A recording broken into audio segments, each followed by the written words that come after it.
Hello dear students, आज आपके लिए चैप्टर है chemical equation and chemical reaction and chemical equation. इस पूरे वीडियो में हम लोग पूरा चैप्टर एक्सप्लेन करेंगे, पूरे चैप्टर की बात करेंगे, उस पूरे चैप्टर को देखेंगे। यहाँ पर इस वन शॉर्ट वीडियो में आपका पूरा चैप्टर कवर होगा और इसके बाद आपके लिए टेस्ट सीरीज होगी जिसमें आपके केस स्टडी के क्वेश्चंस होंगे, आपका एमसीक्यू होगा। ठीक है, तो स्टार्ट करते हैं। सबसे पहले हम लोग बात करते हैं, जो हमारे चैप्टर का नाम है chemical reaction and chemical equation. तो सबसे पहले हम लोग बात करते हैं केमिकल प्रोसेस के बारे में। केमिकल प्रोसेस क्या होती है? A process in which new substances are formed is known as chemical process. जैसे कि अगर आप सपोज करो कि वाटर को बॉइल कर रहे हो, तो वाटर को बॉइल करने के बाद में वाटर वेपर बन रही है, तो क्या कोई नया प्रोडक्ट बन रहा है? H2O को बॉइल करने के बाद भी H2O ही बनना है, यानी कि कोई नया प्रोडक्ट नहीं बना, यानी कि वो एक केमिकल प्रोसेस नहीं है, वो एक फिजिकल प्रोसेस है। केमिकल प्रोसेस में क्या होता है? केमिकल प्रोसेस में नया सब्सटेंस फॉर्म होता है। जैसे कि अगर हमारे पास कैल्शियम ऑक्साइड था, हमने वाटर में मिलाया, कैल्शियम हाइड्रोक्साइड बना, तो यानी कि यहाँ पर क्या हुआ? यहाँ पर एक केमिकल प्रोसेस हुई। तो chemical process means new substances are formed. A process in which new substances are formed is known as chemical process. जैसे कि अगर कोई ऊंचाई से नीचे गिरा तो कोई केमिकल प्रोसेस हुई? नहीं, वहां पर तो फिजिकल प्रोसेस हुई। केमिकल प्रोसेस में एक हमेशा नया सब्सटेंस फॉर्म होता है। तो केमिकल प्रोसेस की पहली कैरेक्टरिस्टिक है कि एक नया सब्सटेंस फॉर्म होगा। ओके, अच्छा, अब इस नए सब्सटेंस को जब फॉर्म करेंगे तो हमारे पास हम लोग देखेंगे यहाँ पर कितनी कैरेक्टरिस्टिक है, कैसे हम पहचानेंगे कि हमारे पास कोई नया सब्सटेंस फॉर्म हुआ है। तो सबसे बड़ी बात, दो चीजों को आपस में मिलाओ या ज्यादा चीजों को आपस में मिलाओ या किसी चीज को हीट करो और वहां से कोई गैस रिलीज होने लगे। तो अगर कोई गैस रिलीज होगी तो हम लोग जान जाएंगे हाँ, यहाँ पर कोई केमिकल रिएक्शन हो रही है। और हर गैस की एक कैरेक्टरिस्टिक प्रॉपर्टी होती है। जैसे कि हाइड्रोजन गैस की प्रॉपर्टी होती है वो पॉप साउंड के साथ चलती है। कार्बन डाइऑक्साइड की प्रॉपर्टी होती है वो बर्निंग कैंडल को एक्सटिंग्विश कर देती है। ऑक्सीजन की प्रॉपर्टी होती है वहां पर वो कंबसन में पार्टिसिपेट करती है। हाइड्रोजन सल्फाइड गैस की होती है कि बहुत ही फाउल स्मेल होती है, उसमें रॉटन एग लाइक स्मेल होती है। तो यानी कि अब जैसे नाइट्रोजन गैस है तो उसमें कोई पता ही नहीं चलेगा यहाँ पर कौन कौन सी स्मेल्स वगैरह, वो स्मेललेस वगैरह होती है, लेकिन उसके अंदर भी प्रॉपर्टी है। और जो गैसेस निकलेंगी, जो मेन आपके सिलेबस में जैसे हाइड्रोजन है, कार्बन डाइऑक्साइड है, ऑक्सीजन है, हाइड्रोजन सल्फाइड है, इन गैसेस की प्रॉपर एक कैरेक्टरिस्टिक है। उस कैरेक्टरिस्टिक से हम पहचान सकते हैं कि निकलने वाली गैस ये थी। अब गैस निकली यानी कि केमिकल रिएक्शन हो रही है। फिर चेंज इन कलर, कोई कलर चेंज हो रहा होगा। अब दो चीजों को आपस में मिलाया, जैसे कि आपने एसिड बेस साल्ट चैप्टर पढ़ा होगा, तो एसिड बेस साल्ट चैप्टर में आपने देखा होगा, क्योंकि हम वीडियो शूट कर रहे हैं बिल्कुल एग्जाम के टाइम पर, बच्चों का सिलेबस लगभग हो चुका है, आपको एक रिवीजन के लिए है। तो एसिड बेस साल्ट में भी आपने देखा होगा कि फिनोप्थलीन को, जो कि कलरलेस होता है, उसको जब किसी बेसिक सोल्यूशन मिलाते हैं तो वो पिंक कलर का हो जाता है।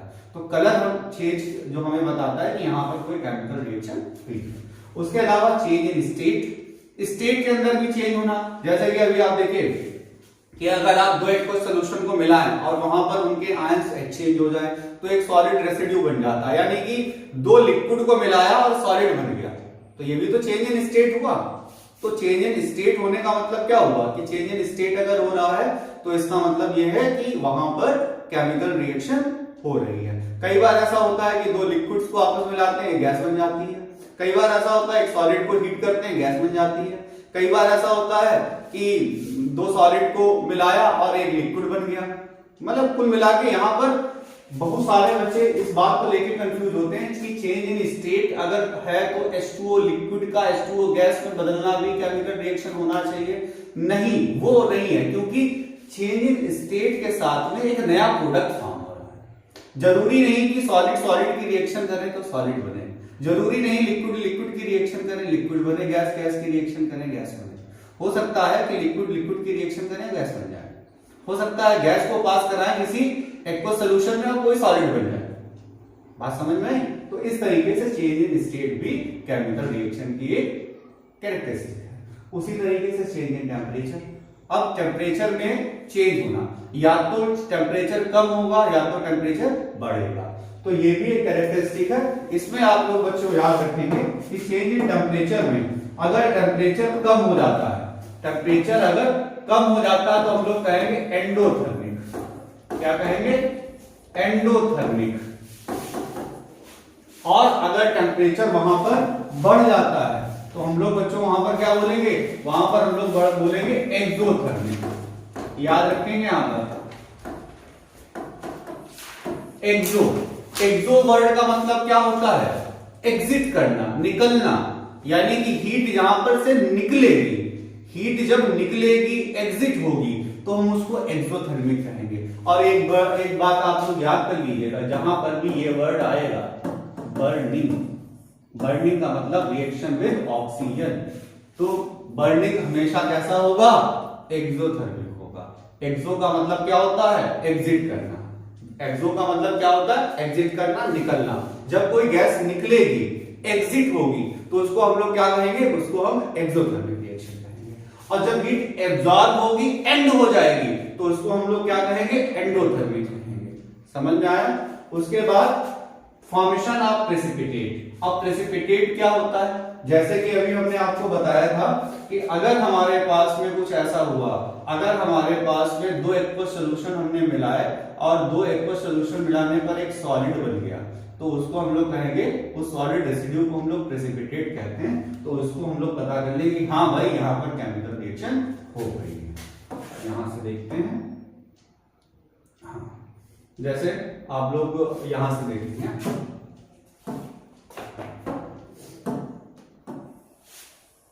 अब यहां से इन विजुअल्स में आप देख रहे हैं, यहां पर क्या हुआ? हमारे पास आयरन था, ठीक है, कॉपर सल्फेट का सोल्यूशन था। कॉपर सल्फेट का सोल्यूशन किस कलर का होता है? और जूम करें अगर ना दिख रहा हो, देखें कॉपर सल्फेट सोल्यूशन किस कलर का होता है? कॉपर सल्फेट सोल्यूशन होता है ग्रीन कलर का। उसके अंदर क्या किया? उसके अंदर हमने आयरन को डाला। तो आयरन को डालने के बाद में क्या हुआ? जो हमारे पास आयरन नेल थी उसके ऊपर क्या हो गया? एक ब्राउन कलर का सॉलिड सा फॉर्म हो गया। और जो सोल्यूशन था वो हमारा किस कलर का हो गया? ग्रीन कलर का। पहले किस कलर का था? ब्लू कलर का। फिर किस कलर का हो गया? ग्रीन कलर का। पहले जो सॉलिड था वो क्या था? ग्रेइश कलर का। फिर सॉलिड किस कलर का हो गया? ब्राउनिश कलर का। तो इसका मतलब यहाँ पर चेंज इन कलर हुआ। अगर चेंज इन कलर हुआ यानी कि यहाँ पर केमिकल रिएक्शन हो रही है। इसी तरीके से अभी हमने देखा कि हमारे पास सिल्वर नाइट्रेट था और हमारे पास में क्या था? पोटेशियम क्लोराइड था। दो थे, सिल्वर नाइट्रेट और पोटेशियम क्लोराइड। इसमें क्या बना? सिल्वर क्लोराइड बन गया और पोटेशियम नाइट्रेट बन गया। दोनों हमारे पास में क्या थे? ये दोनों ही हमारे पास में एक्वस थे। ये भी हमारे पास में एक्वस था, ये भी हमारे पास एक्वस था, लेकिन ये हमारे पास सॉलिड बन गया। जो नीचे की तरफ एरो बनता है इसका मतलब सॉलिड रेसिड्यू प्रेसिपिटेट होता है। और ये भी क्या? एक्वस। तो दो एक्वस को मिलाने पर एक सॉलिड बन गया।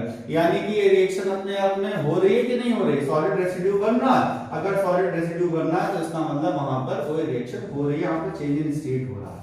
उसके बाद हमने क्या किया? कैल्शियम कार्बोनेट था हमारे पास, बिल्कुल सॉलिड स्टेट में होता है। इसको हम हीट करेंगे। हीट करने का हमारा ट्रायंगल का साइन बनाएंगे तो कैल्शियम ऑक्साइड तो बनेगा, लेकिन एक गैस में रिलीज होगी। क्या होगा? एक गैस रिलीज होगी। हमारे पास क्या था? सॉलिड था, उसको हीट करने पर एक गैस निकल गई। अभी भी तो स्टेट चेंज हो रही है। तो इवोल्यूशन ऑफ गैस भी हमको बताता है, चेंज इन स्टेट भी हमको बताता है कि हमारे पास केमिकल रिएक्शन हो रही है। वो O2 निकली ना सर? यहाँ पर O2 नहीं निकली, यहाँ पर CO2 निकली। ठीक है। उसके बाद में क्या है कि रिलीज ऑफ लाइट। लाइट वहां पर हो सकता है या फिर हमारा कलर चेंज हो सकता है, तो उसको भी हम लोग क्या कहेंगे? उसको भी हम लोग कहेंगे कि हाँ यहाँ पर केमिकल रिएक्शन हो रही है। जैसे यहाँ पर इस वाले डायग्राम में हम लोग देखेंगे, इसको हटाते हैं। इस डायग्राम में हम लोग यहाँ पर देखेंगे अभी,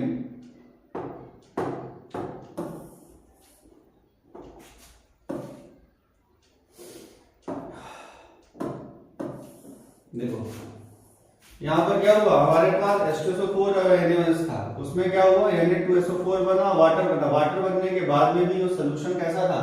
बहुत गर्म सा हो गया। तो कैसी रिएक्शन हुई, ये कैसी रिएक्शन है ये बच्चा लोग, ये हमारी एक्सोथर्मिक रिएक्शन है। कैसी है? Exothermic reaction. अब इस एक्सोथर्मिक रिएक्शन में क्या हुआ, इस एक्सोथर्मिक रिएक्शन में क्या हुआ, ये हीट हो गई अपने आप, मतलब टेम्परेचर निकला, इसीलिए हीट हुई, हीट निकल रही है, एग्जिट हो रही है, तो एक्सोथर्मिक है, टेम्परेचर में चेंज हो रहा है, यानी कि ये भी कहीं पर केमिकल रिएक्शन हो रही है। उसके बाद हम लोग देखेंगे ऑर्डर चेंज। कहीं पर ऑर्डर चेंज होता है, कहीं पर स्मेल सी आने लगती है, यानी कि वहां पर भी कुछ ना कुछ केमिकल रिएक्शन होने लगती है, लेकिन ये लैब में आपको परफॉर्म नहीं करना है। जनरली आपको टेस्ट करके नहीं चेक करना है, आपको सूंघ के टेस्ट नहीं करना है। कुछ पर्टिकुलर टेस्ट है जहां पर स्मेल वगैरह आती है, लेकिन फिर भी आपको ऐसा नहीं है कि लैब में आप गए, कोई भी गैस पर नहीं थी, बस उसको सूंघे पड़े हैं। ठीक है, बहुत सारी गैसेस पॉइजनस भी होती हैं। क्लोरोफॉर्म को सूंघोगे, आपको लगेगा क्लोरोफॉर्म सूंघ रहे हैं, ऑक्सीडाइज होकर फास्फिन बन जाएगी, उसके बाद में क्या होगा, टिकट कट जाएगा। यानी कि लैब में केमिस्ट्री में कभी भी मजाक नहीं करना चाहिए लैब में। ओके, आगे चलते हैं। जैसे कि हम लोगों ने देखा कि अभी हम लोग प्रेसिपिटेट की बात कर रहे हैं, तो प्रेसिपिटेट में क्या हुआ कि प्रेसिपिटेशन में अभी हमने एक कैरेक्टरिस्टिक की बात करी थी, तो उस कैरेक्टरिस्टिक में क्या था, उस कैरेक्टरिस्टिक में था कि हमारे पास प्रेसिपिटेट फॉर्म होगा, तो हम लोग जान जाएंगे कि यहाँ पर केमिकल रिएक्शन हो रही है। तो उसमें से ये था। अब देखो क्या हुआ, देखो हमारे पास कॉपर सल्फेट है, हमारे पास सोडियम हाइड्रोक्साइड, लेकिन सोडियम कहता भैया हमारी सल्फेट के साथ ज्यादा बनती है, तो सोडियम चला गया सल्फेट के साथ, तो कॉपर ने ले लिया OH, तो कॉपर हाइड्रोक्साइड का क्या बना, प्रेसिपिटेट। ऐसे यहां पर सोडियम सल्फेट और स्ट्रोंशियम क्लोराइड बन जाए, तो क्या हो जाएगा, सोडियम क्लोराइड बन जाएगा, स्ट्रोंशियम सल्फेट का प्रेसिपिटेट बन जाएगा। सिल्वर नाइट्रेट और सोडियम क्लोराइड आपस में मिला दिए हैं, हमेशा एक्वस होंगे, याद रखना। जब भी प्रेसिपिटेशन रिएक्शन होगी उसमें दोनों ही रिएक्टेंट कैसे होंगे, एक्वस होंगे। तो इसको हम लोग क्या कहेंगे, ये यहां पर भी क्या हुआ, एक एक्वस सॉल्यूशन मिलाने पर सॉलिड बनना, एक्वस सॉल्यूशन मिलाने पर सॉलिड बनना, नीचे की तरफ एरो का मतलब सॉलिड बनना। ठीक है, तो यानी कि यहां पर प्रेसिपिटेट फॉर्म हो रहा है। तो प्रेसिपिटेट की डिफिनीशन क्या होती है, उस डिफिनीशन के लिए यहां पर देखें, when two aqueous solution mix together to form a new compound that is insoluble is known as precipitate. Okay, समझ में आया? ठीक है, तो अब हम लोग इन सब चीजों को देख चुके हैं, अब हम लोग आगे देखते हैं। तो 5 कैरेक्टरिस्टिक थी, अब हम लोग आते हैं टाइप्स ऑफ रिएक्शंस में। तो टाइप ऑफ रिएक्शन में हम लोग देखेंगे, सबसे पहले पढ़ेंगे आपकी है कॉम्बिनेशन रिएक्शन। सबसे पहले कौन सी रिएक्शन है, सबसे पहले है आपकी कॉम्बिनेशन रिएक्शन। अब इस कॉम्बिनेशन रिएक्शन में क्या होता है कि when two or more than two types of substances combine to form a single product, then this reaction is known as combination reaction. आपने अपने जीवन में जो सबसे पहले रिएक्शन पढ़ी होगी वो क्या पढ़ी होगी, carbon plus oxygen carbon dioxide. बस हमें अब इस चीज का ध्यान रखना है कि हमें यहां पर फेज भी, हमें वहां पर फेज भी बताना है। क्या वो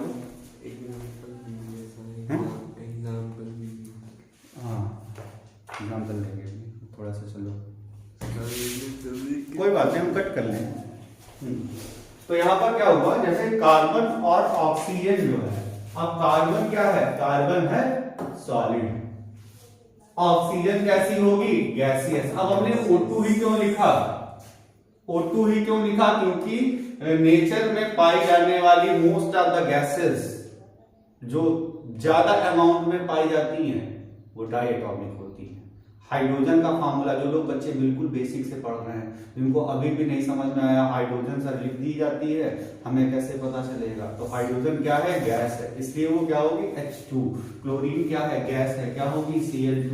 ऑक्सीजन क्या है, गैस है, क्या होगी O2। नाइट्रोजन क्या है, गैस है, क्या होगी N2। अब बस अमोनिया एक्सेप्शन है, NH3 फार्मूला होता है। अगर हमारे पास में होमो एटॉमिक है तो वो डाइएटॉमिक होगी। होमो का मतलब एक ही टाइप के एटम, तो कैसी होगी, डाइएटॉमिक। अब जो ज्यादा ब्रिलियंट बच्चे हैं वो एक्सेप्शन देने लगेंगे, ओजोन O3 होता है, लेकिन वो इतनी ज्यादा कंसंट्रेशन में नहीं पाई जाती है। जनरल बच्चों को समझने दो, तो छोटे जिनको नहीं समझ में आ रहा वो इस चीज को याद रखें कि ऑक्सीजन बोला गया तो रिएक्शन में आपको O नहीं लिखना है, आपको O2 लिखना है। हाइड्रोजन बोला गया तो आपको H2 लिखना है। अब क्लोरीन बोली गई Cl2 लिखना है। आपको नाइट्रोजन बोली गई आपको N2 लिखना है। ठीक है, तो क्या बना, CO2 बना। ये क्या बना है, गैस बनी। तो जब प्रोडक्ट में गैस बनती है तो एरो कहाँ लगाते हैं, ऊपर की तरफ लगाते हैं। उसके बाद डिकम्पोजिशन रिएक्शन। क्या होती है decomposition reaction? When a single substance forms two or more than two types of compound, then this type of reaction is known as decomposition. अब decomposition reactions के हम लोग कुछ एग्जांपल्स लेते हैं। अब अगर हमने वहां पर हीट का यूज किया तो हम लोग कहेंगे थर्मल डिकम्पोजिशन। अगर हमने वहां पर इलेक्ट्रिसिटी का यूज किया तो हम लोग कहेंगे इलेक्ट्रोलिटिक डिकम्पोजिशन। अगर वहां पर हमने लाइट का यूज किया तो हम लोग कहेंगे फोटोकेमिकल डिकम्पोजिशन। ठीक है, अब यहां पर क्या होगा, थर्मल डिकम्पोजिशन का एग्जांपल है CaCO3 सॉलिड। तो क्या हो जाएगा, CaO और क्या हो जाएगा, CO2। तो यहां पर हमने क्या किया, हीट दी। हमारे पास रिएक्टेंट में कितने थे, एक, प्रोडक्ट में कितने हैं, दो। ज्यादा हो गए कि नहीं, सबस्टेंस सिंगल था, प्रोडक्ट ज्यादा हो गए। अगर ऐसे देखें तो बहुत इंपॉर्टेंट आपका आएगा FeSO4। ठीक है, हीट करेंगे क्या बन जाएगा, Fe2O3 plus SO2 plus SO3। ये दोनों गैसेस फॉर्म होती हैं यहाँ पर। तो ये भी क्या है, थर्मल डिकम्पोजिशन। किसकी एग्जांपल है ये, थर्मल डिकम्पोजिशन। क्योंकि हमने हीट किया और हीट करने के बाद एक सिंगल सबस्टेंस हमारी दो या दो से ज्यादा सबस्टेंसेस में ब्रेक हो गया, तो इसको हम लोग क्या बोलेंगे, इसको हम लोग डिकम्पोजिशन। और डिकम्पोजिशन में भी क्या हो गया, थर्मल डिकम्पोजिशन रिएक्शन। इसके बाद हम लोग आते हैं फोटोकेमिकल डिकम्पोजिशन में। तो फोटोकेमिकल डिकम्पोजिशन में क्या, इलेक्ट्रोलिटिक डिकम्पोजिशन में जैसे हमारे पास था H2O लिक्विड फॉर्म में था, हमने यहां पर इलेक्ट्रिसिटी पास कराई। इलेक्ट्रिसिटी पास कराने से क्या हुआ, हमारे पास बना H2 और क्या बना, O2। बैलेंस करेंगे तो ये आ जाएगा H2 भी गैस है, O2 भी गैस है। अब देखो यहां पर एक इंपॉर्टेंट कुछ क्वेश्चंस बनते हैं। पहले तो हम लोग यही पढ़ रहे थे कि डिकम्पोजिशन रिएक्शन है। क्यों है, क्योंकि रिएक्टेंट कितने हैं, 1, प्रोडक्ट कितने हैं, 2। एक सिंगल सबस्टेंस 2 या 2 से ज्यादा सबस्टेंसेस में जब स्प्लिट होता है, जब नया प्रोडक्ट बनाता है 2 या 2 से ज्यादा, when a single substance splits and form 2 or more than 2 types of compounds, then this reaction is known as decomposition reaction. And when electricity is used in this reaction, then this type of reaction is known as electrolytic decomposition. बहुत important question यहां पर एक बनता है board में, क्या बनता है, अच्छा आप बताइए, आपको हमने पढ़ाया होगा हाइड्रोजन और ऑक्सीजन, ये जब आयंस बनाएंगे तो ऑक्सीजन कौन सा आयन बनाएगा, ऑक्साइड। तो क्या है ये, कैटायन है कि एनायन है, ऑक्साइड। ऑक्साइड क्या होना चाहिए, ऑक्साइड एनायन है। तो ये कहां पर मिलेगी, ये मिलेगी एनोड पर। और हाइड्रोजन क्या है, कैटायन है, तो ये कहां पर मिलेगी, कैथोड पर। कौन सी गैस कहां पे मिलेगी, ये आपसे पूछा जा सकता है। और क्या पूछा जाएगा, एक क्वेश्चन और पूछा जाता है, बहुत इंपॉर्टेंट है कि वॉल्यूम ऑफ गैस ऑफ, ये इस साल के बोर्ड में आ भी चुका है क्वेश्चन, ठीक है, 2025 के बोर्ड में ये क्वेश्चन आया है, ठीक है। इसी से रिलेटेड नेक्स्ट मतलब आपका 2026 के बोर्ड में क्वेश्चन पूछा जा सकता है। कैसा कैसा पूछा जाएगा, इसमें पूछा जाएगा कि gas obtained at cathode, volume of gas obtained at cathode is double of the volume gas obtained at anode. तो आपको कुछ नहीं करना है, आपको जस्ट रिएक्शन लिखनी है। यहां पर हाइड्रोजन गैस के कितने मोल्स हैं, 2। यहां ऑक्सीजन गैस के कितने मोल्स हैं, 1। और जिसके जितने मोल्स होंगे उस गैस का उतना ही वॉल्यूम होगा, यानी कि हाइड्रोजन गैस का वॉल्यूम ऑक्सीजन गैस के वॉल्यूम का डबल रहेगा। समझ में आया। तो अब इस रिएक्शन से याद रखेंगे, ये किस स्टेट में था, लिक्विड, ये हमें किस स्टेट में मिले, गैसेस स्टेट में। और हाइड्रोजन कहां पे मिला, कैथोड पे। हाइड्रोजन ऑक्सीजन कहां पे मिला, एनोड पे। और इसके 2 मोल्स हैं, इसके 1 मोल्स हैं, यानी कि कैथोड पर मिलने वाली गैस का वॉल्यूम एनोड पर मिलने वाली गैस के वैल्यू का डबल होगा। चलते हैं आगे। फिर है फोटोकेमिकल डिकम्पोजिशन। फोटोकेमिकल डिकम्पोजिशन जैसे कि आपका सिल्वर क्लोराइड था, ठीक है, सिल्वर क्लोराइड था। अब सिल्वर क्लोराइड को लाइट की प्रेजेंस में जब हीट किया तो सिल्वर हो गया ग्रे कलर का, ठीक है, और क्लोरीन गैस निकली वहां पर, ठीक है। तो जो सिल्वर क्लोराइड था वो लाइट की प्रेजेंस में सिल्वर और क्लोरीन में कन्वर्ट हो गया। या सिल्वर ब्रोमाइड था, क्या बना, लाइट की प्रेजेंस में वो AHU लिखा है, इसका मतलब सनलाइट है, सिल्वर बना और क्या बना, ब्रोमीन बना, ठीक है। ब्रोमीन यहां पर वेपर फॉर्म में मिलता है, ठीक है, गैसेस फॉर्म में नहीं बल्कि ये वेपर फॉर्म में मिलता है ब्रोमीन। अब यहां पर हम लोग क्या करेंगे, यहां पर हमें ग्रेइश कलर का डिपॉजिट मिल रहा है। अगर ग्रेइश कलर का डिपॉजिट मिल रहा है, सिल्वर मिल रहा है, और किसकी प्रेजेंस में रिएक्शन हो रही है, लाइट की प्रेजेंस में हो रही है, इसको फोटोकेमिकल डिकम्पोजिशन रिएक्शन बोलेंगे। तो अभी हमारे डिकम्पोजिशन में सारे हो चुके हैं। हम लोग यहाँ पर एंडोथर्मिक एक्टोथर्मिक की बात भी कर चुके हैं, हम लोग यहाँ पर बात कर चुके हैं कॉम्बिनेशन रिएक्शन की, हम लोग बात कर चुके हैं टाइप्स ऑफ केमिकल रिएक्शन की बात चल रही है, और हम लोग कैरेक्टरिस्टिक ऑफ केमिकल रिएक्शन पढ़ चुके हैं। फिर हम लोग पढ़ते हैं डिस्प्लेसमेंट रिएक्शन। अब डिस्प्लेसमेंट रिएक्शन क्या है, when more reactive element displaces less reactive element from its salt or compound, then this type of reaction is known as displacement reaction। जैसे कि सबसे फेमस आपका इसमें एग्जांपल है कि हमारे पास कॉपर था और हमारे पास जिंक सल्फेट था और हमने इसकी रिएक्शन कराई। तो पता किया, पहले पता किया कि कॉपर जिंक से ज्यादा रिएक्टिव है कि कम रिएक्टिव है। हमने अपने क्लास में बच्चों को एक लाइन याद कराई। लाइन क्या याद कराई है, हमने लाइन अपनी याद कराई है, पोटेशियम ने एल्यूमिनियम मांगा, एल्यूमिनियम जाने आयरन संग प्रभु है। पोटेशियम ने एल्यूमिनियम मांगा, आयरन जाने, आयरन मतलब एल्यूमिनियम जाने आयरन संग प्रभु। पोटेशियम ने कैल्शियम मांगा, एल्यूमिनियम जाने आयरन संग प्रभु। तो सबसे पहले क्या आ गया, पोटेशियम आ गया। ने का मतलब सोडियम हो गया। पोटेशियम ने एल्यूमिनियम मांगा, पोटेशियम ने कैल्शियम मांगा, तो कैल्शियम मांगा मैग्नीशियम, एल्यूमिनियम जाने जिंक, एल्यूमिनियम जाने आयरन संग एसेंस टिन प्रभु पीवी है का मतलब हाइड्रोजन। अब इसमें मोस्ट ऑफ द मेटल्स जो है बीच में गायब हैं, जैसे लिथियम वगैरह, लेकिन जब रिएक्टिविटी सीरीज की बात आएगी इतने में आपका भी काम चलेगा, ठीक है। ऐसे तो 180 एलिमेंट के अंदर बहुत सारे मेटल्स हैं।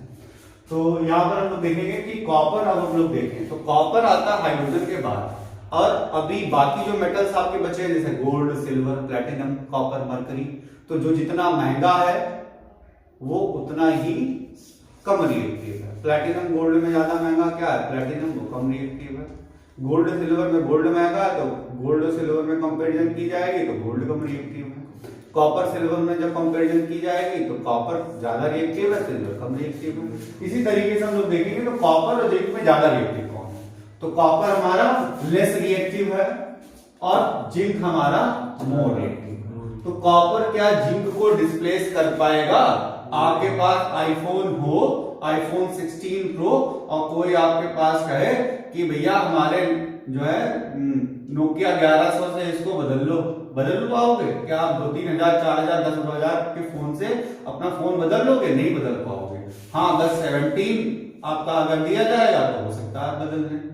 ठीक है, कहने का मतलब क्या है, जब डिस्प्लेसमेंट करेगा तो ज्यादा वाला कम रिएक्टिव वाले को डिस्प्लेस कर सकता है, लेकिन लेस वाला ज्यादा रिएक्टिव वाले को डिस्प्लेस नहीं कर सकता, यानी कि यहाँ पर कोई भी रिएक्शन नहीं है।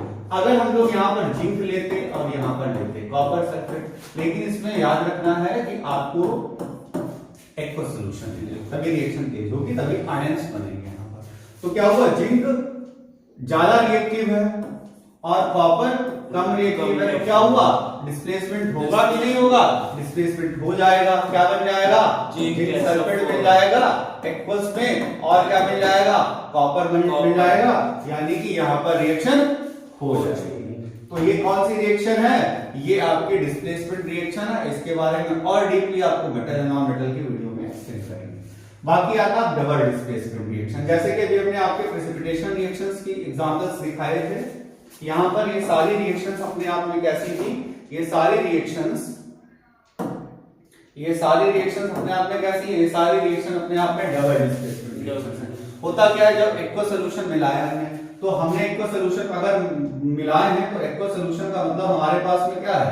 एक्वा सॉल्यूशन का मतलब जैसे कॉपर सल्फेट, आपको कॉपर सल्फेट दिख रहा है, लेकिन होगा क्या यहाँ पर? Cu2+ और SO4 NaOH दिख रहा है, आपको क्या मिला होगा? Na+ मिला होगा और OH- मिला होगा। अब होता क्या है? सोडियम सल्फेट के साथ में ज्यादा सेटिस्फाई है और हाइड्रोक्साइड कॉपर के साथ में, तो कॉपर कहते हैं चलो भैया हम हाइड्रोक्साइड के साथ चले जाएंगे, सोडियम कहता भैया हम सल्फेट के साथ चले जाएंगे।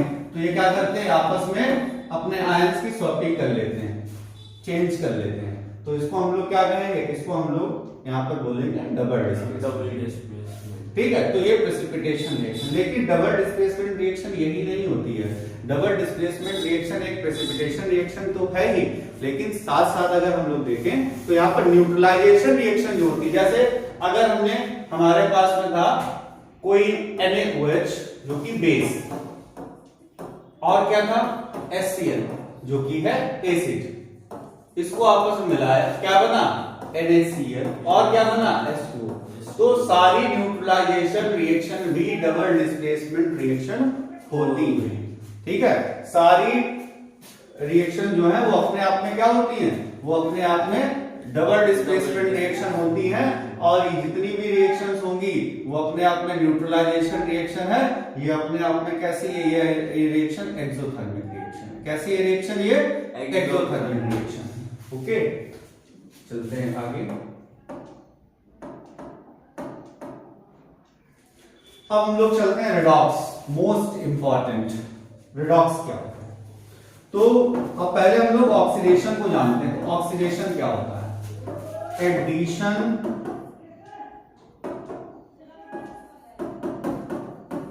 Of oxygen.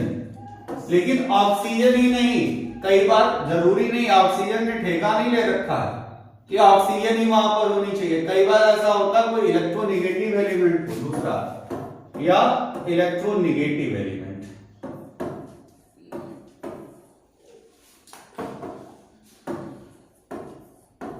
Negative element,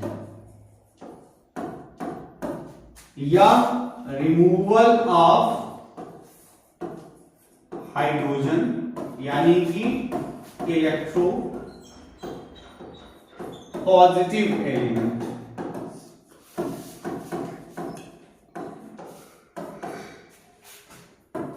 increase in oxidation number, loss of electron, कुछ भी हो इसमें से हम लोग क्या बोलेंगे?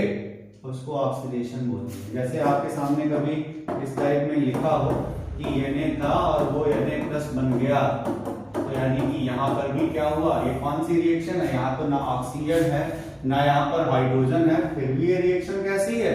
ये ऑक्सीडेशन रिएक्शन है। क्या है ये? क्योंकि यहाँ पर लॉस ऑफ इलेक्ट्रॉन हो रहा है। अगर हमारे सामने देखा जाए कि हमारे सामने अगर रिएक्शन है इस टाइप से कि हमारे पास में क्लोरीन था और एटम, इसने एक इलेक्ट्रॉन लिया और क्लोराइड आयन बन गया, ये कैसी रिएक्शन है? ये अपने आप में रिडक्शन। तो जब हम इसकी बात करेंगे ऑक्सीडेशन की, तो एडिशन ऑफ ऑक्सीजन, लेकिन ऑक्सीजन ही नहीं, ऑक्सीजन के जैसे और फ्लोरीन, ठीक है, फ्लोरीन हो गया, नाइट्रोजन हो गया, ऐसे एलिमेंट और भी जो इलेक्ट्रोनिगेटिव हो, अगर ऐसे एलिमेंट जुड़ रहे हैं, या रिमूवल ऑफ हाइड्रोजन या इलेक्ट्रोपॉजिटिव एलिमेंट, या ऑक्सीडेशन नंबर जो कि मतलब चार्ज होता है वहां पर, उसके बारे में आपको 11 में ज्यादा डीपली मिलेगा, या लॉस ऑफ इलेक्ट्रॉन, ये सारी चीजें ऑक्सीडेशन कही जाती है। और इसका उल्टा क्या कहा जाएगा? इसका उल्टा रिडक्शन, यानी कि एडिशन ऑफ हाइड्रोजन और electropositive element, removal of oxygen और electronegative element, decrease in oxidation number, gain of electron is known as reduction. अच्छा आप बताइए कि अभी कभी भी आपके पास से 100 रुपए अगर गिर गए हो, आपका नुकसान हुआ होगा, तो लेकिन किसी ना किसी को तो वो मिले होंगे, किसी ना किसी का तो फायदा हुआ होगा।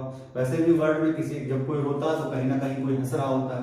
तो इसका मतलब क्या है कि यानी कि जब भी कहीं पर ऑक्सीडेशन होगा तो कहीं ना कहीं रिडक्शन जरूर होगा।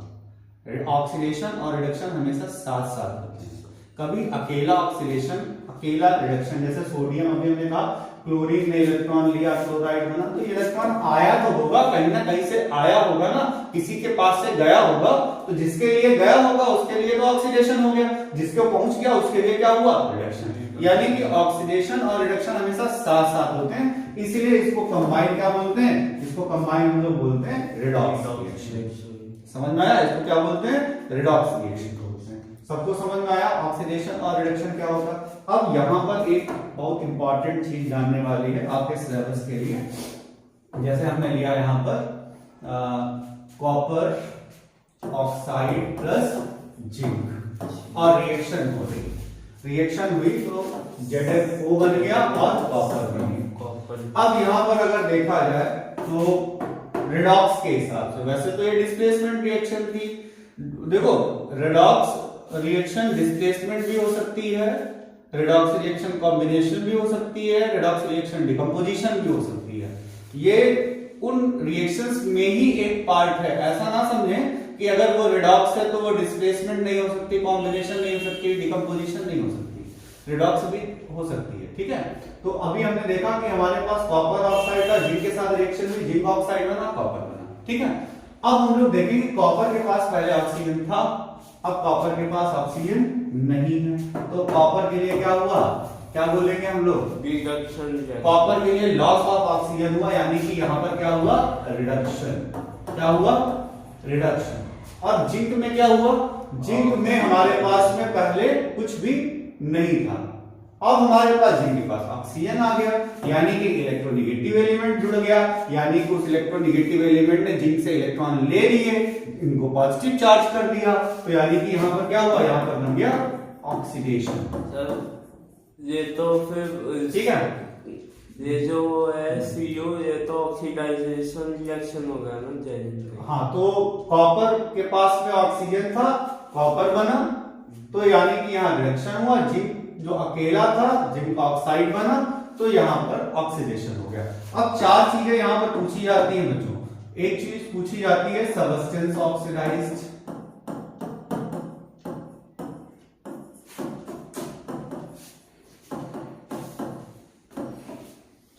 Substance reduced,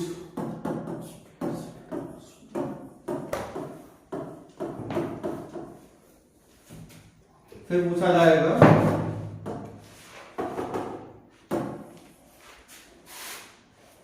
reducing agent,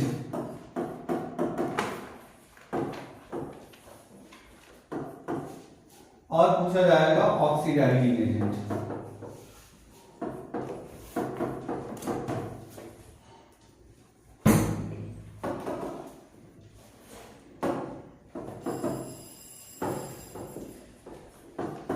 substance oxidised, जिसमें ऑक्सीडेशन हुआ होगा वो सबस्टेंस ऑक्सीडाइज्ड है, जिसमें रिडक्शन हो गया होगा वो सबस्टेंस रिड्यूस्ड है। जो एजेंट होते हैं वो उल्टा काम करते हैं, यानी कि जिसमें ऑक्सीडेशन, पहली बात ये चीज समझना मोस्ट इंपॉर्टेंट, इसके आंसर कभी भी इस साइड में नहीं हो सकते, इन चारों चीजों के आंसर हमेशा रिएक्टेंट में ही मिलेंगे। आपके एमसीक्यू में क्वेश्चन आता तो आपको कभी भी प्रोडक्ट देखने की जरूरत नहीं है, आपके जो भी आंसर है वो आपके रिएक्टेंट में मिलेंगे। आपको क्या क्या मिला, जैसे कि जिसमें ऑक्सीडेशन हुआ वो सबस्टेंस ऑक्साइड, जिसमें रिडक्शन हुआ वो सबस्टेंस रिड्यूस। जब एजेंट की बात आएगी तो उसको उल्टा कर देंगे, यानी कि रिड्यूसिंग एजेंट क्या होगा, जहां ऑक्सीडेशन हुआ यानी कि जिंक, ऑक्सीडाइजिंग एजेंट क्या होगा, जहां रिडक्शन हुआ होगा यानी कि क्या होगा, CO। ठीक है, समझ में आया आपको? चलिए एक और एग्जांपल इसी का हम लोग देखते हैं।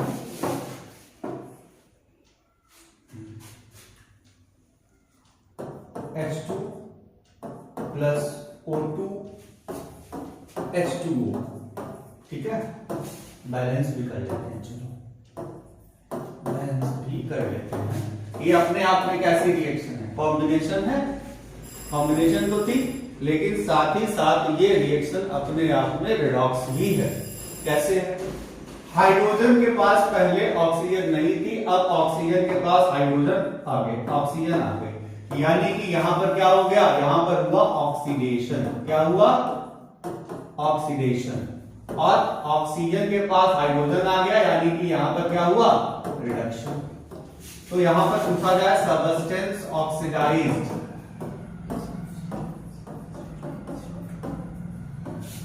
सबस्टेंस रिड्यूस्ड,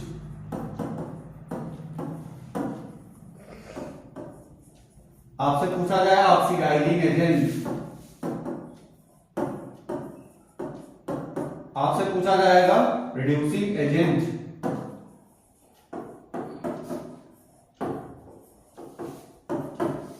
तो सबस्टेंस ऑक्सीडाइज क्या होगा? जिसमें ऑक्सीडेशन हो रहा हो, यानी कि H2। सबस्टेंस रिड्यूस क्या होगा? जिसमें रिडक्शन हो रहा होगा, O2।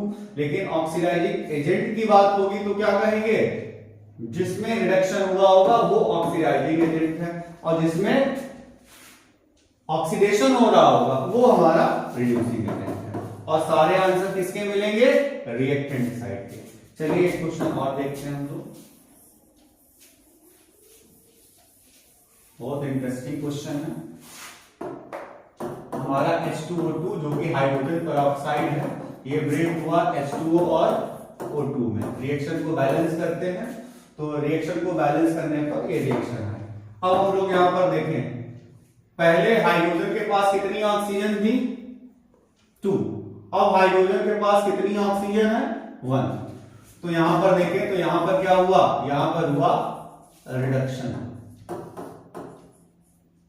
और यहां पर क्या हो गया? यहां पर हो गया ऑक्सीडेशन, क्योंकि अगर रिडक्शन कहीं हुआ तो ऑक्सीडेशन तो जरूर होगा। अब अगर हमसे पूछा जाए substance oxidised H2O2, substance reduced H2O2, substance reducing agent H2O2, oxidising agent H2O2, सबका आंसर H2O2। ठीक है, अच्छा आगे देखते हैं।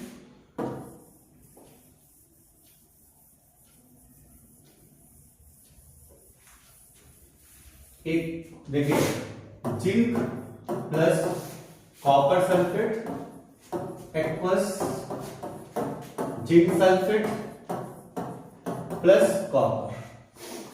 अब देखिए, अभी थोड़ी देर पहले आपको तो हमने डिस्प्लेसमेंट में बताया था, अब हम इसको रिडॉक्स में पढ़ा रहे हैं। यानी कि रिडॉक्स रिएक्शन के लिए मैंडेटरी नहीं कि वो कोई अलग क्लासिफिकेशन हो, वो डिकम्पोजिशन, कॉम्बिनेशन सब में हो सकता है। तो सबस्टेंस ऑक्सीडाइज किया, पहले देखिए हमारा जिंक अकेला था, अब जिंक के पास सल्फेट आयन आ गया। अब सल्फेट आयन कैसा है? पॉजिटिव या निगेटिव? सल्फेट कैसा होना चाहिए? सल्फेट क्या होना चाहिए? सर निगेटिव होना चाहिए। अब सल्फेट निगेटिव है, वो जिंक के साथ जुड़ गया, तो जिंक को क्या होना पड़ा? पॉजिटिव होना पड़ा, यानी कि जिंक को इलेक्ट्रॉन देने पड़े। अब जब जिंक इलेक्ट्रॉन देगा तो वो पॉजिटिव हो जाएगा, तो यानी कि यहाँ पर क्या हुआ होगा? यहाँ पर हमारा हुआ होगा ऑक्सीडेशन, और यहाँ पर क्या हुआ होगा? यहाँ पर रिडक्शन, यहाँ पर रिडक्शन हुआ है, और यहाँ पर हमारा ऑक्सीडेशन हुआ है। तो सबस्टेंस ऑक्सीडाइज्ड क्या है? इसमें ऑक्सीडेशन हुआ। रिडक्शन क्या? इसमें ऑक्सीडेशन किसमें हुआ था?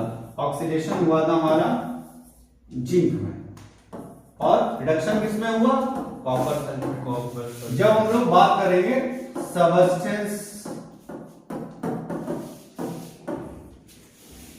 मतलब हम लोग बात करेंगे यहां पर रिड्यूसिंग एजेंट की,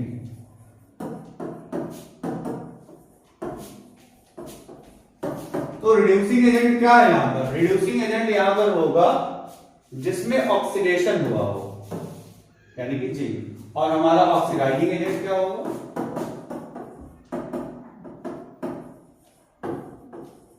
ऑक्सीडाइजिंग एजेंट होगा जिसमें हमारा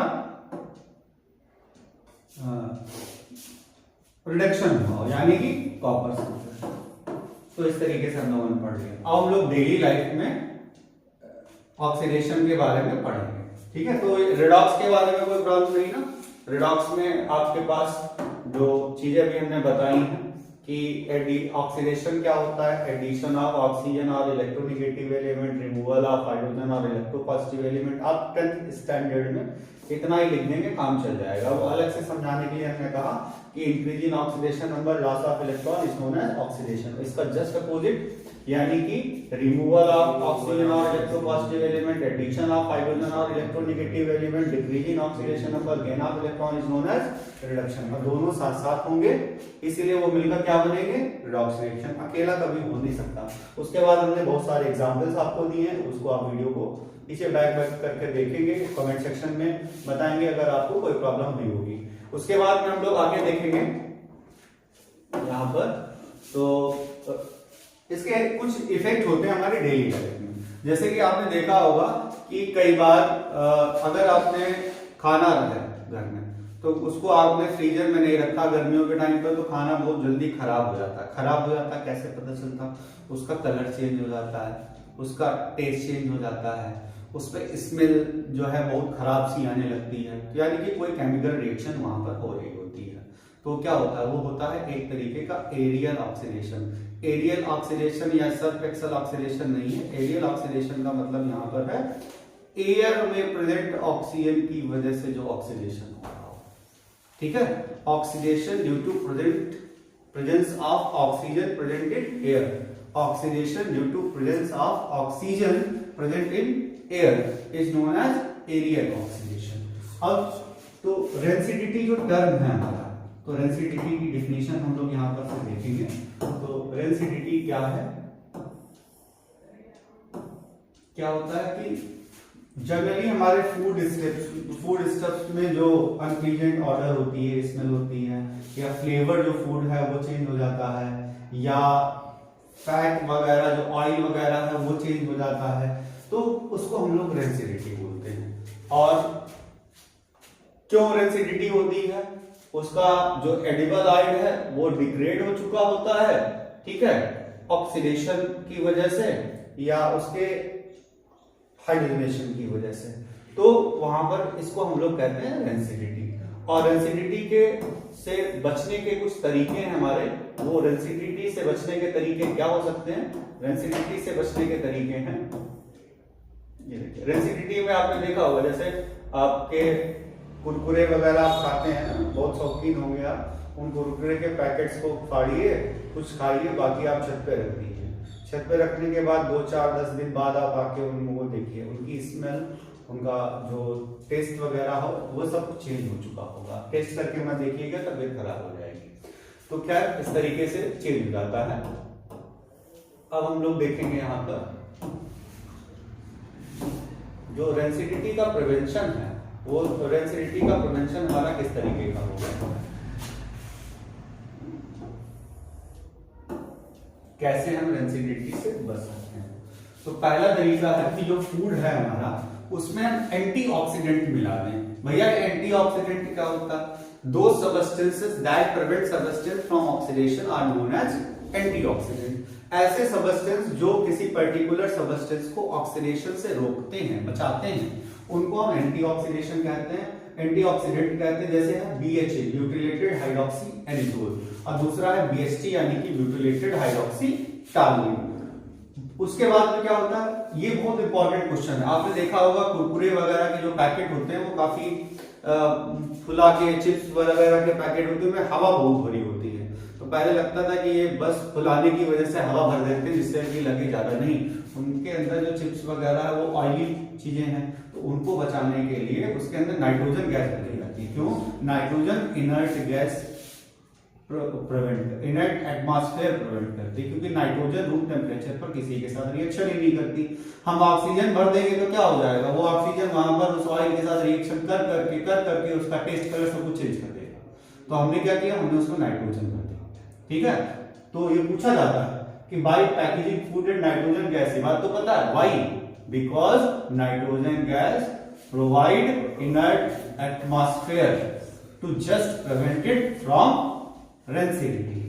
दूसरा है रेफ्रिजरेशन, क्योंकि जब टेम्परेचर कम होता है तो ऑक्सीडेशन की जो मतलब रेट होता है वो बहुत कम हो जाता है। तुमने देखा होगा कि गर्मी के टाइम पर चीजें जल्दी खराब हो जाती है, ठंडी के टाइम पर तो चीजें उतनी जल्दी नहीं खराब होती, प्रिजर्व रहती है। तो रेफ्रिजरेशन, बिकॉज ये क्या करेगा, टेम्परेचर को बहुत कम कर देगा। उसके बाद storing food in air tight containers, बहुत सारी चीजें एयर टाइट कंटेनर्स में रखी जाती है। क्यों? क्योंकि एयर जब पहुंचेगी नहीं, ऑक्सीजन पहुंचेगी नहीं, तो वहां पर रिएक्शन नहीं करेगी, तो खराब नहीं होगी। Storing food away from light, क्योंकि जो सनलाइट है उसकी वजह से भी फोटोकेमिकल रिएक्शंस हो सकती है, तो हम लोग क्या करेंगे, उसको धूप से बचा के रखेंगे। ठीक है, क्यों? क्योंकि सन क्या करेगा, फोटोकेमिकल रिएक्शन कराएगा, इसलिए ये हमारे 5 स्टेप्स थे। उसके बाद प्रिवेंशन हम लोगों ने पढ़ लिया है। आगे का जो स्टेप हम लोग पढ़ेंगे वो हम लोग पढ़ने वाले हैं कोरिजन। तो कोरिजन के बारे में हम लोग देखेंगे कोरिजन क्या होता है। तो कोरिजन हमारे पास में है, कोरिजन के बारे में थोड़ा सा डीपली देखेंगे।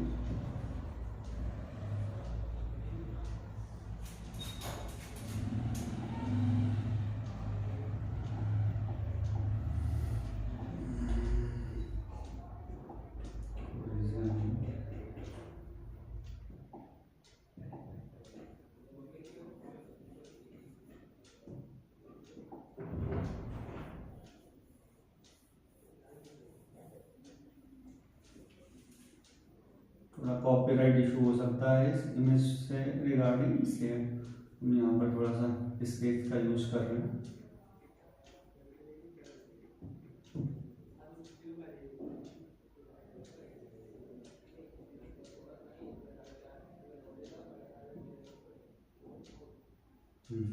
तो कोरिजन क्या होती है, एक नेचुरल प्रोसेस होती है, और उस नेचुरल प्रोसेस में क्या होता है, जिसकी वजह से जो हमारा मेटल है वो हमारा एरियल ऑक्सीडेशन करता है मॉइस्चर के साथ, एयर के साथ, और जो हमारी गैसेस इन्वॉल्व होती हैं उनके साथ। कोई भी मेटल जब एरियल ऑक्सीडेशन करता है मॉइस्चर के साथ में और अलग अलग गैसेस के साथ में, तो वो स्लो तरीके से डिग्रेड होता चला जाता है, वीक होता चला जाता है, बेकार हो जाता है, डैमेज हो जाता है। इसी को हम लोग कहते हैं कोरिजन। तो corrosion is a natural process of determination that occurs when metal react their environment leading to the gradual degradation of metal। ये बहुत स्लो प्रोसेस होती है।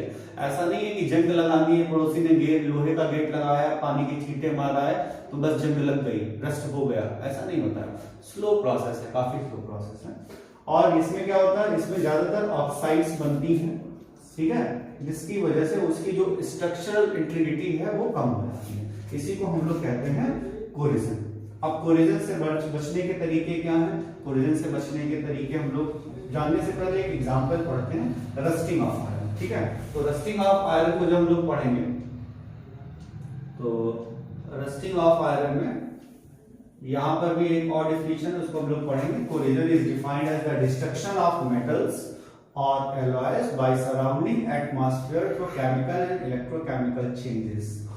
ठीक है, इसको हम लोग क्या बोलेंगे, कोरिजन। उसमें एग्जांपल है rusting of iron. Rusting of iron is an example of corrosion. ऐसे तो कोरिजन हमारा कॉपर में भी होता है, सिल्वर में भी होता है। आपने देखा होगा घर में आपके मम्मी वगैरह अगर चांदी की पायल वगैरह पहनते होंगे, बच्चियां हमारी चांदी की पायल पहनती हैं, थोड़े दिन बाद काली पड़ जाती है, तो ऐसा नहीं उसमें मैल लगा होता है। एक्चुअल में वो जो सिल्वर है वो हमारे एटमॉस्फेयर में प्रेजेंट हाइड्रोजन सल्फाइड के साथ रिएक्शन करके सिल्वर सल्फाइड बना लेती है। जब वो सिल्वर सल्फाइड बना लेती है तो ब्लैक पड़ जाती है। तो जरूरी नहीं है कि बस वो ब्राउन ही हो, ब्राउन तो आयरन होता है, जैसे कॉपर। आपने देखा होगा कि घर में अगर आप तांबे के लोटे से जल चढ़ाते हैं, कॉपर से आप जल चढ़ाते हैं, तो आपने कई बार देखा होगा उसके अंदर एक ग्रीन कलर की कोटिंग जमा हो जाती है। वो बेसिक कॉपर कार्बोनेट होता है, वो कॉपर की रस्ट होती है। अलग अलग कंपाउंड्स की अलग अलग रस्ट होती है। ठीक है, तो उसमें से एक एग्जांपल है ये, उसको हम लोग पढ़ेंगे। उससे पहले ये हम लोग देखेंगे कि कैसे पहले हमारे पास ये आयरन था, उसके बाद ये आयरन हो गया। इसके बाद हम लोग देखेंगे कि किस तरीके से ये अलग अलग, यहां पर आप देखिए कॉपर है, ये किस कलर का हो चुका है, ये आपका ग्रीनिश कलर का हो चुका है। ठीक है, ये बेसिक कॉपर कार्बोनेट है। ओके, तो इसको बचने के तरीके क्या है हमारे पास में। तो ये देखिए आप, इसमें इस तरीके से आपने जंग लगी हुई देखी होगी, और इस तरीके से अगर आप देखेंगे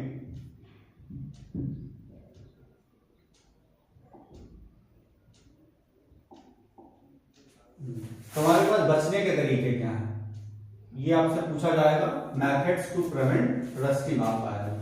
होता क्या है रस्टिंग ऑफ आयरन में, हम लोग जरा रिएक्शन के बारे में भी थोड़ा जान लेते हैं।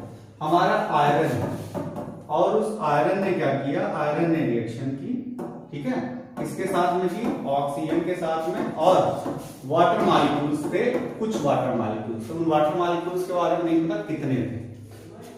क्या बना, Fe2O3 डॉट X2। ये X डिसाइड करेगा कि आपकी जो रस्ट है वो येलो है कि ब्राउन है, कि वो ब्लैकिश ब्राउन है, कि वो रेडिश ब्राउन है। तो वो नंबर ऑफ वाटर मॉलिक्यूल्स पे डिपेंड करेगा। तो जो फेरिक जो हमारे पास में, इसको हम लोग क्या बोलते हैं, इसको हम लोग बोलते हैं फेरिक ऑक्साइड। क्या बोलते हैं, फेरिक ऑक्साइड। तो hydrated ferric oxide is known as rust.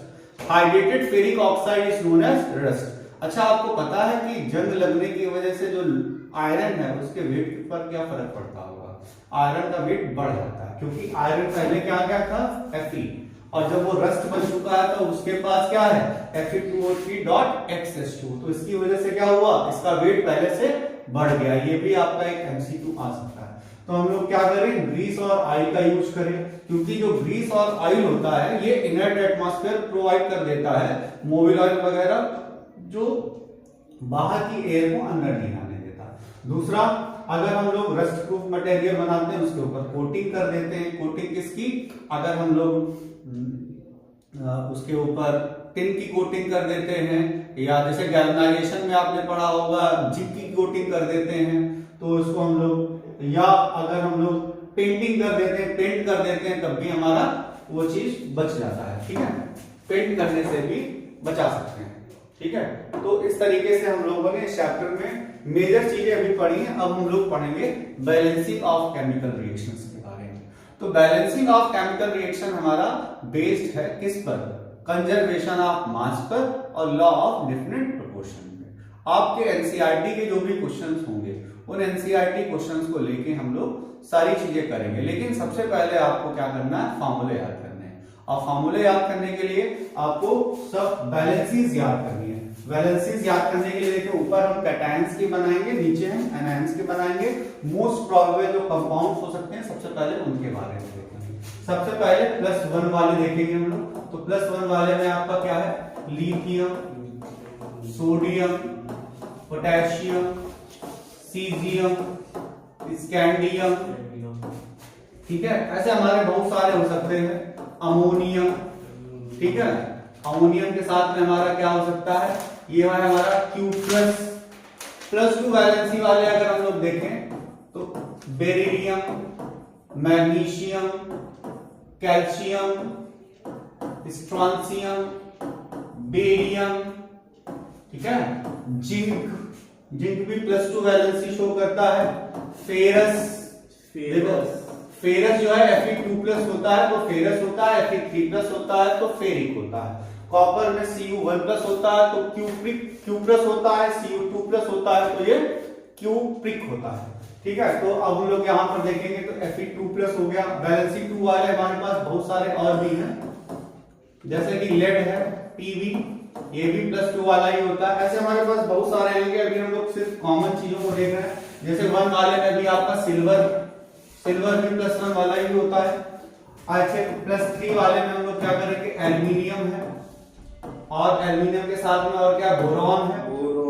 ठीक है, अगर Fe में अगर हमारा +3 होता है, ऐसे हम लोग Sn जो है वो +2 भी होता है, तो इसको हम लोग कहते हैं स्टैनस। और जब Sn हमारा +4 होता है तो हम लोग इसको क्या बोलते हैं, इसको हम लोग बोलते हैं स्टैनिक। स्टैनिक,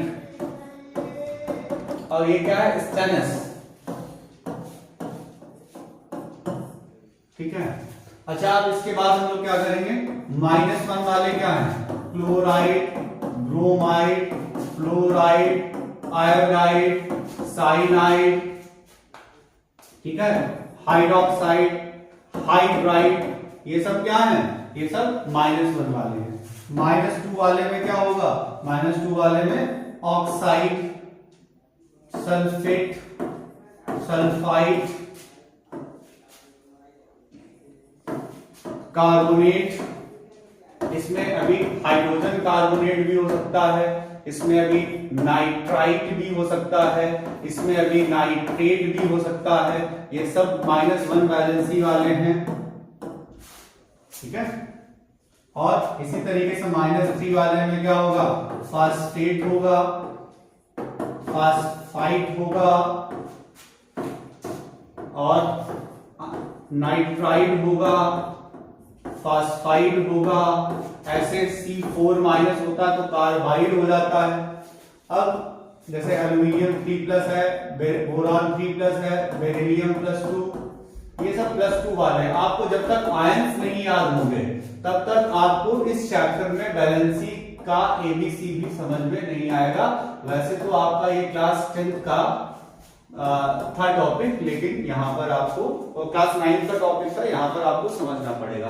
पहले सब बच्चे अच्छे से इन आयंस को देखेंगे, इसका स्क्रीनशॉट ले लेंगे, इसको अच्छे से याद रखेंगे। फिर हम लोग यहाँ पर कुछ कंपाउंड्स को बनाते हैं और कुछ कंपाउंड्स को बनाने के बाद में सॉल्व करते हैं, देखते हैं। पहले देखेंगे हम लोग अच्छे से आयंस। हमारे यहाँ पर अगर आपको ऊपर वाला पोर्शन नहीं नजर आ रहा है तो देखते हैं, अब इसको हम कोशिश करते हैं कि आपको दिखाई पड़ेगा।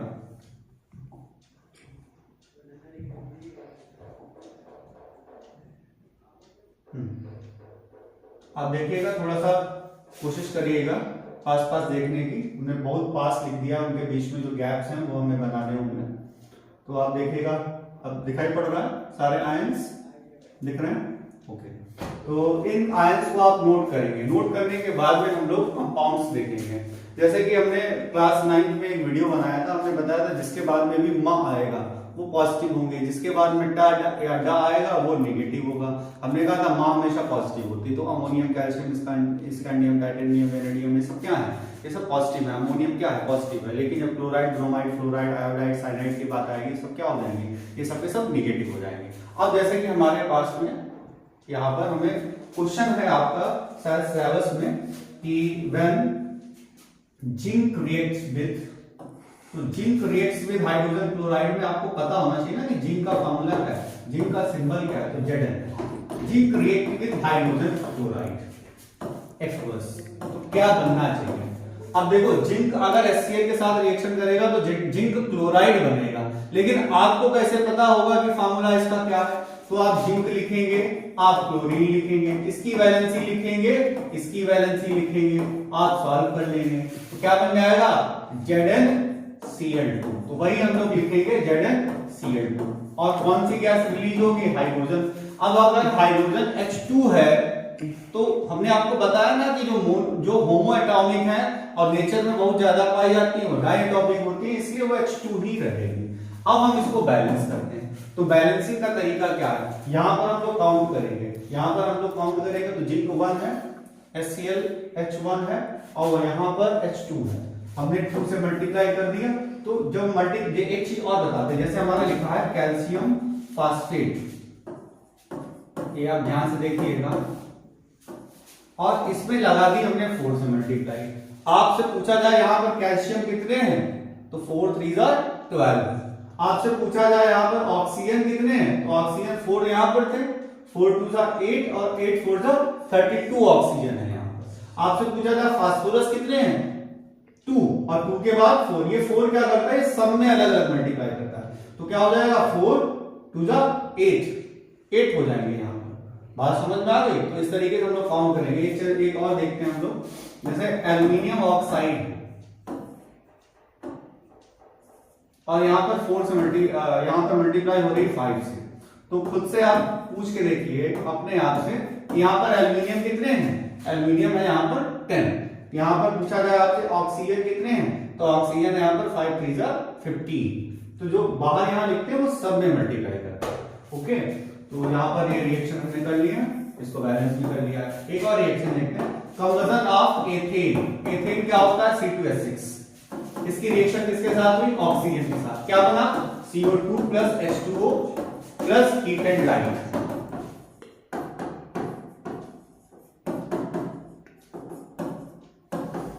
अब ये क्या होगा, ये गैसियस होती है, ये ऑक्सीजन की गैसियस नेचर की होती है, ये भी गैसियस नेचर का होता है, और ये भी गैसेस फॉर्म में ही वहां पर इवॉल्व होता है। अब हम इसको बैलेंस करने जा रहे हैं, तो बैलेंस करने से पहले हम लोग यहाँ पर देखेंगे कि यहाँ पर हमारे पास में कार्बन कितने हैं 2 और यहाँ कार्बन कितने हैं 1। हमारे पास ऑक्सीजन कितने हैं 2, यहाँ ऑक्सीजन कितने हैं 2 and 1 3। हाइड्रोजन कितने हैं 6 और यहाँ हाइड्रोजन कितने हैं 2। तो सबसे पहला काम होता है हमारा कि हम कार्बन को यहाँ पर बैलेंस कर लें। तो एल्केन सीरीज में हमारा एक फार्मूला याद रखिएगा, बहुत काम आएगा आपका, कि पहले ही इसको डबल से मल्टीप्लाई कर दो, कितने होगा 4। अब इसको भी 4 बनाना है। अब हमारे हाइड्रोजन कितने हो गए 2 6 12, तो यहां पर क्या कर लेंगे 6 2 12। अब ऑक्सीजन काउंट करें 4 2 8, 6 1 6, 8 6 14, तो 7 से मल्टीप्लाई हो गया। चलिए एक और एग्जांपल आपको करके दिखाते हैं, हो सकता है इसमें प्रॉब्लम आई हो आपको। हम लोग देखते हैं ब्यूटेन C4H10, इसकी रिएक्शन ऑक्सीजन के साथ हुई, क्या बनेगा। वैसे भी ऑर्गेनिक में हमने पढ़ाया है कि हमेशा कार्बन डाइऑक्साइड बनेगा, वाटर बनेगा और हीट एंड लाइट प्रोड्यूस होगी। उसको आप याद रखिए, उसको आपको मेंशन जरूर करना है। अब देखिए हमने आपको ट्रिक क्या बताई, अगर एल्केन सीरीज का बैलेंसिंग करनी है तो 2 से पहले से मल्टीप्लाई कर दो। अब कार्बन काउंट करो कितने हो गए 4 2 8 यहां लिख दिए। अब हम लोग क्या करेंगे हाइड्रोजन को काउंट करेंगे, हाइड्रोजन 10 2 20, तो यहां पे 20 करने के लिए क्या करेंगे 10। अब हम लोग ऑक्सीजन देखेंगे 8 2 16, 16 10 26, उसके लिए हम लोग क्या करेंगे 30। ये इवन वाले में, ऑड वाले में देखें जैसे मेथेन है CH4, इसकी रिएक्शन ऑक्सीजन के साथ होगी, क्या बनेगा वही CO2 और H2O। हीट एंड लाइट करना क्या है बैलेंस करना है। अब देखो कैसे बैलेंस करेंगे, कार्बन एक है, कार्बन हमें इसमें डबल से मल्टीप्लाई नहीं करना पड़ता है, इवन वालों में डबल से मल्टीप्लाई करना पड़ता है। तो पहले हमने क्या किया, पहले हमने हाइड्रोजन को बैलेंस किया, हो गई हाइड्रोजन बैलेंस। ऑक्सीजन को काउंट करो कितने हैं 2 2 4, हो गई ऑक्सीजन बैलेंस। इस तरीके से बैलेंसिंग के लिए हम अलग से जब आपकी टेस्ट सीरीज कराएंगे तो उस टेस्ट सीरीज में इस तरीके की बैलेंसिंग के कई सारे क्वेश्चन करेंगे। यहां पर आप एक चीज याद रखेंगे कि बैलेंसिंग जो केमिकल रिएक्शन है वो किस पर बेस्ड है, तो बैलेंसिंग बेस्ड है कंजर्वेशन ऑफ मास पर और लॉ ऑफ डिफरेंट प्रोपोर्शन पे। जो केमिकल रिएक्शन करती है वो लॉ ऑफ डिफरेंट प्रोपोर्शन है पर ही बेस्ड है होती है, लेकिन जब बैलेंसिंग की बात आती है तो लॉ ऑफ कंजर्वेशन ऑफ मास, जब दोनों आते हैं अगर साथ में दिए तो दोनों लगाइएगा, जब कोई एक पिक करने को आए तो law of conservation of mass ही होगा आंसर में। ठीक है, तो हम लोग इसके बाद ये पूरा चैप्टर हमारा अभी लगभग कंप्लीट है। जो मेन क्वेश्चंस होते हैं, जैसे एक क्वेश्चन यहाँ पे पूछा जाता है कि respiration is considered as exothermic reaction, most important question of this chapter. Respiration is considered as exothermic reaction, तो एक्सोथर्मिक क्यों है, क्योंकि रिस्पायरेशन में क्या होता है, जो हमारा ग्लूकोज है C6H12O6, ये क्या करता है, ये रिस्पायरेशन के थ्रू हम क्या इनहेल करते हैं ऑक्सीजन। अब ये क्या करेगा, वही चीजें बनाएगा, carbon dioxide plus light, carbon dioxide plus water plus energy release करता है। तो जब इसमें एनर्जी रिलीज होगी तो ये क्या करेगा, एनर्जी रिलीज होने की वजह से ये रिएक्शन अपने आप में क्या हो जाएगी, ये रिएक्शन बच्चों अपने आप में एक्सोथर्मिक रिएक्शन हो जाएगी। ठीक है, इसको हम लोग याद रखेंगे। बैलेंसिंग की बात कर लेते हैं, बैलेंसिंग भी कर लेते हैं इसकी। तो यहां पर हमने क्या देखा कि C6 था, ठीक, तो अगर हम लोग यहां पर अगर 6 लिखें, ठीक है, हाइड्रोजन कितने थे 12, यहां पर हमने 6 लिखा। अब हम लोग ऑक्सीजन को काउंट करें तो ऑक्सीजन यहां कितने 6 to 8, यहां कितने 6 2 12 6 18। अब 6 पहले से है तो यहाँ पर 12 होने चाहिए, तो 12 लाने के लिए यहाँ पर किससे मल्टीप्लाई कराओगे 6 से मल्टीप्लाई कराओगे। अब इसमें काउंट करके देखें, कार्बन दोनों साइड में कितने हैं 6, हाइड्रोजन दोनों साइड में कितने हैं 12, ऑक्सीजन कितने साइड में है 6 2 12 plus 6 18, 6 2 12 plus 6 18, यानी कि सब कुछ बैलेंस हो गया। ये एल्केन नहीं था जो हम 2 से मल्टीप्लाई कराएं, जैसे आपके मन में डाउट हुआ कि सर ने कहा था जब ये इवन होगा तो 2 से मल्टीप्लाई कराएं, ये एल्केन नहीं है, ये ग्लूकोज है। ठीक है, तो ये respiration is considered as exothermic reaction. जो वेजिटेबल कंपोस्ट वगैरह होती हैं उसमें पूछा जाता है वो किस टाइप की रिएक्शन है, तो बच्चों सोचो वेजिटेबल कंपोस्ट अगर आप रख दें किसी रेफ्रिजरेटर में, कोई रिएक्शन होगी नहीं, उसके लिए आपको सनलाइट और हीट की जरूरत पड़ती है। तो अपने आप में क्या है, एंडोथर्मिक रिएक्शन है। फोटोसिंथेसिस क्या है, सनलाइट की नीड होती है, एंडोथर्मिक रिएक्शन है। तो ये आपसे पूछे जाते हैं, जैसे मैग्नीशियम रिबन को बर्न करने से पहले हम उसको क्लियर करते हैं। क्यों करते हैं, क्योंकि उसके ऊपर मैग्नीशियम ऑक्साइड की लेयर अगर बन चुकी होगी तो वो कुछ बुक्स में लिखा है कि वो बर्न नहीं होगा, कुछ बुक्स में कहा गया है कि पहले से ही मैग्नीशियम ऑक्साइड बना लेगा।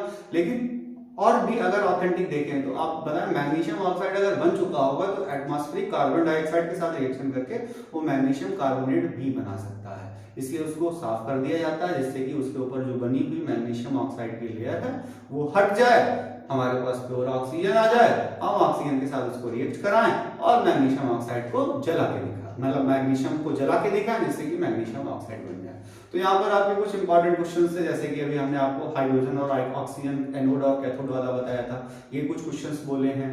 बाकी रेंसिडिटी और कोलिजन का प्रिवेंशन है, उनकी रिएक्शन है, टाइप्स ऑफ रिएक्शन है, बैलेंसिंग है, रिडॉक्स है। तो ये आपका एक वन शॉट चैप्टर था। अब हम लोग चलेंगे सीधे चैप्टर के चैप्टर में सीधे एक्सरसाइज पे।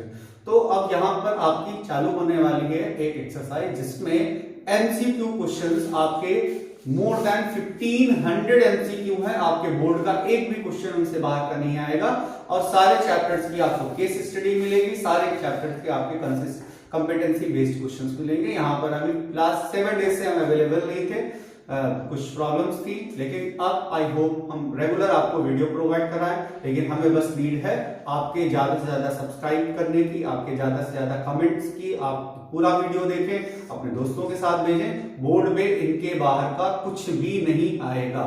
जो लोग हमें जानते हैं वो इतना जानते हैं कि बोर्ड में इन सारे वीडियोस को पढ़ने का मतलब है 90+ स्कोर करना। Okay, thank you.